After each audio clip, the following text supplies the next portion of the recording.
Aujourd'hui, je t'emmène visiter la toute première pyramide lisse, celle de Snéfrou.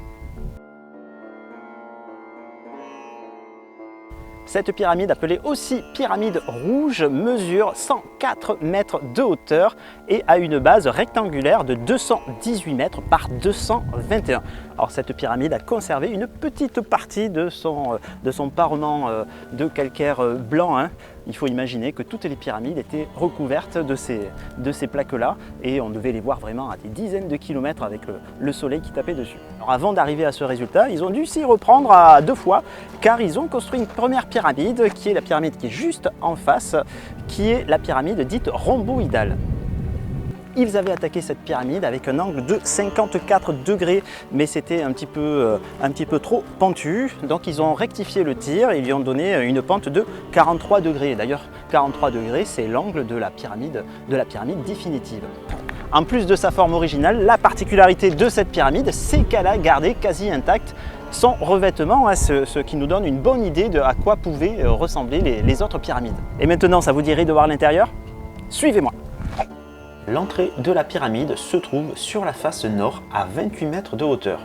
Il faut donc emprunter l'escalier en pierre aménagé pour les touristes, puis un escalier en bois construit sur la pyramide. Avec la hauteur, on peut bien voir le désert autour, ainsi que les bases militaires et puits de pétrole malheureusement construits à proximité. Ah ouais, on voit bien les puits de pétrole là-bas.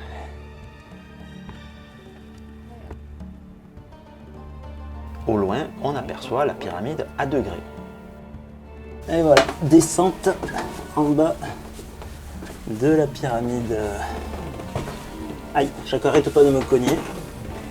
Une fois à l'intérieur, vous descendrez par un couloir long de 63 mètres et vous déboucherez sur 2 salles à voûte à encorbellement avec une hauteur sous plafond de 12 mètres. Et enfin, vous arriverez dans la chambre funéraire et cette fois, la hauteur sous plafond est de 15 mètres. Allez, on y va.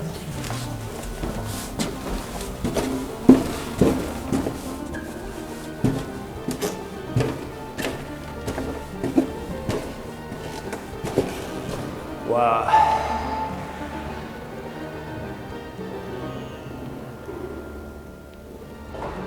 La deuxième chambre est située au centre de la pyramide.